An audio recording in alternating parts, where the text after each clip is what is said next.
మంగళగిరిలో tailors day కార్యక్రమాలు జరిగాయి. వివరాలు ఇలా ఉన్నాయి. మంగళగిరి ఈద్గా షాదీ మహల్లో అమరావతి టైలర్స్ వెల్ఫేర్ అసోసియేషన్ ఆధ్వర్యంలో శుక్రవారం టైలర్స్ డే వేడుకలు జరిగాయి. ఈ సందర్భంగా జరిగిన సభకు అసోసియేషన్ అధ్యక్షులు షేక్ నాగుల్ మీరా అధ్యక్షత వహించారు. ముఖ్య అతిథులుగా టీడీపీ గుంటూరు పార్లమెంట్ జిల్లా ప్రధాన కార్యదర్శి Potheni Srinivasarao, AP MSIDC chairman Chillapalli Srinivasarao, Janasena నేత గంజి చిరంజీవి హాజరయ్యారు. సభను ఉద్దేశించి పోతినేని మాట్లాడుతూ, కూటమి ప్రభుత్వం ఏర్పడి 8 నెలల అధికారంలో అభివృద్ధి, సంక్షేమాన్ని 2 కళ్లుగా చేసుకుని పరిపాలన చేస్తోందన్నారు. మహిళలకు ఉచిత గ్యాస్, పింఛన్ పెంపుదల, ఉద్యోగులకు 1వ తేదీన వేతనాలు, రోడ్లు పునర్నిర్మాణంతో పాటు అమరావతి, పోలవరం పనుల్లో ముందుకు వెళ్తోందన్నారు. ప్రభుత్వం బడ్జెట్లో జూన్ నుంచి తల్లికి వందనం అమలు పరుస్తామని చెప్పారన్నారు. టైలర్స్ అభివృద్ధికి ప్రతి నియోజకవర్గంలో 3000కు తగ్గకుండా కుట్టి మిషన్లు ఇస్తామని చెప్పడం జరిగిందన్నారు. టైలర్స్ కు కార్పొరేషన్, 50 సంవత్సరాలు నిండిన టైలర్స్ కు పింఛన్లు వంటి కోరికలను ప్రభుత్వం దృష్టికి తీసుకెళ్తామన్నారు. చైర్మన్ చిల్లపల్లి మాట్లాడుతూ, గతంలో టైలర్ వృత్తిలో పురుషులు మాత్రమే ఉండేవారని, ప్రస్తుతం మహిళలు కూడా ఎక్కువగా ఉన్నారని, కూటమి ప్రభుత్వం అందరి అభివృద్ధికి కృషి చేస్తోందన్నారు. టైలర్స్ సమస్యలను ప్రభుత్వం దృష్టికి తీసుకువెళ్లి పరిష్కారానికి కృషి చేస్తామన్నారు. గంజి చిరంజీవి మాట్లాడుతూ, మార్కెట్లోకి రెడీమేడ్ దుస్తులు రావడంతో టైలర్స్ కు కష్టాలు ప్రారంభమయ్యాయన్నారు. ప్రభుత్వాలు టైలర్స్ ను ఆదుకోవాల్సిన అవసరం ఎంతైనా ఉందని, అయితే కూటమి ప్రభుత్వం ఆ దిశగా ముందుకు వెళ్తోందన్నారు. ఇంకా ఈ కార్యక్రమంలో సిపిఐ నాయకులు కంచర్ల కాసయ్య, సిపిఎం నాయకులు పిల్లలమర్రి బాలకృష్ణ, అసోసియేషన్ ప్రధాన కార్యదర్శి జంజనం వెంకట సాంబశివరావు, కోశాధికారి చాదరాసుపల్లి భాస్కర్, నాయకులు నల్లమోలు సుబ్రహ్మణ్యం, తిరువీధుల భావన్నారాయణ, షేక్ రజాక్, బాపన్పల్లి అంజయ్య, మరి శివబ్రహ్మం, పఠాన్ నాగూర్ఖాన్ తదితరులు పాల్గొన్నారు. సభలో మహిళా టైలర్ శారద, రాష్ట్ర మంత్రివర్యులు నారా లోకేష్ చిత్రాన్ని, వస్త్రంపై ఎంబ్రాయిడింగ్ చేసిన చిత్రాన్ని పోతినేని ఆవిష్కరించారు. తొలుత కుట్టు మిషన్ ప్రదాత విలియమ్స్ హోవే చిత్రపటానికి అసోసియేషన్ నాయకులు శ్రద్ధాంజలి ఘటించారు. గత ప్రభుత్వంలో 2019 నుంచి 2024 మధ్య అన్ని వర్గాల ప్రజలు కూడా తీవ్ర ఇబ్బందులు ఎదుర్కోవడం మనందరం చూసాం. ఎవరైనా ప్రశ్నిస్తే వారి మీద దాడులు, పోలీస్ కేసులు, నిర్బంధాల నడుమ 5 సంవత్సరాలు గడపడం మనందరం జరిగింది. ఒక రాక్షస ప్రభుత్వం పరిపాలించింది. ప్రజలందరూ కూడా మూకుమ్మడిగా ప్రభుత్వాన్ని ఇంటికి పంపించి, ఏదైతే చంద్రబాబు నాయుడు గారి నాయకత్వంలో పవన్ కళ్యాణ్ గారి సహకారం, అలాగే బీజేపీ పార్టీ సహకారం, ఉమ్మడి కూటమి ప్రభుత్వం ఈ రోజున ఆంధ్రప్రదేశ్లో ఏర్పడటం జరిగింది.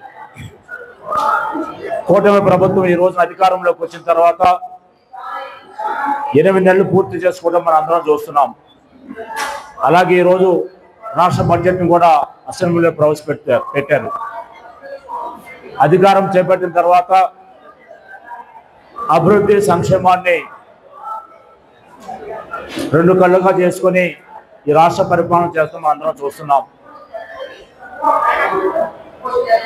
మహిళలకి గ్యాస్ సిలిండర్లు ఉచితంగా ఇవ్వడం కానివ్వండి, అధికారం చేపట్టిన వెంటనే 3000 రూపాయల నుండి పెన్షన్ 4000 రూపాయలు చేయడం కానివ్వండి, ప్రభుత్వ ఉద్యోగులకి 1వ తారీఖున వేతనాలు అందించడం కానివ్వండి, అలాగే రోడ్లు పునర్నిర్మించడం కానివ్వండి, అమరావతిని ముందుకు తీసుకెళ్ళడం కానివ్వండి, పోలవరాన్ని ముందుకు తీసుకెళ్ళడం కానీ మనం అందరం చూస్తున్నాం.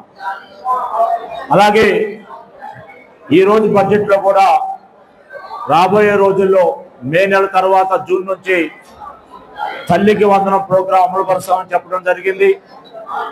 అలాగే ఇంకో ముఖ్య ఏదైతే మీరు టైలర్స్కి అభివృద్ధి కార్యక్రమాలు కావాలని కోరుకుంటున్నారో అవన్నీ కూడా సుమారుగా ప్రతి నియోజకవర్గానికి 3000 మందికి తక్కువ కాకుండా కుట్టు మిషన్లు అందిస్తారని కూడా ఈరోజు చెప్పడం జరిగింది. భవిష్యత్తులో ఏదైతే కాశయ్య గారు చెప్పారు మీ అందరి తరఫున, కూటమి ప్రభుత్వం వచ్చిందే అందరినీ కూడా చక్కగా చూసుకోవడం, ఒక డెవలప్మెంట్, ప్రతి ఒక్కరు కూడా డెవలప్మెంట్ చూసుకోవాలి. వృత్తి ఆధారిత పరిశ్రమ మన టైలర్స్ది. ఇందులో గతంలో జెంట్స్ ఎక్కువగా ఉండేవాళ్ళు, ఈ రోజున లేడీస్ కూడా రకరకాల ఎంబ్రాయిడరీలో కానీ స్టిచ్చింగ్స్లో కానీ చాలామంది, ఈ రోజున మహిళలు కూడా చాలామంది ఉన్నారు. మీరందరికీ కూడా అంటే మీరు కార్పొరేషన్స్ అడగడంలో తప్పులేదు, కానీ టైలర్స్లో అన్ని రకాల అంటే పద్మశాలీలు ఉన్నారు, అలాగే ముస్లిం సోదరులు ఉన్నారు, ఇంకా మిగతా బీసీ కులాలు, మిగతా ఓసీ కులాలు అందరూ ఉన్నారు. వారికి తగ్గట్టుగా కార్పొరేషన్లు అయితే విడిగా ఉన్నాయి. దాని నుంచి అదనంగా మనకు కూడా వచ్చే విధంగా, దేనికంటే ఇక్కడ ప్రత్యేకంగా మంగళగిరి నుంచి చెప్పాలంటే ఇక్కడ మనకి మన ప్రీతమ నాయకులు ఒక రాష్ట్రాన్ని, మన ఆంధ్ర రాష్ట్రాన్ని ఒక మంచి అభివృద్ధి బాటలో తీర్చిదిద్దాలని అనే. మీకు కావలసింది మీ కుటుంబాలు ఇబ్బందులు పడకుండా ఉండటానికి. ఎందుకంటే కుల వృత్తులన్నీ ఒక మన టైలర్ వృత్తే కాదు, కుల వృత్తులన్నీ కూడా ఉన్న పరంగా కొద్దిగా వెనక్కబడి దిగజారిపోతున్నాయి. చేనేత కూడా చూస్తున్నారు మీరు. అందుకనే వృత్తిని డెవలప్ చేసుకోవడానికి ఉన్న అవకాశాలు ఇప్పుడు వరకు దాంట్లో పనిచేస్తున్న వాళ్ళ బాధలు తీర్చవలసిన బాధ్యత ప్రభుత్వ పరంగా ఏముంది?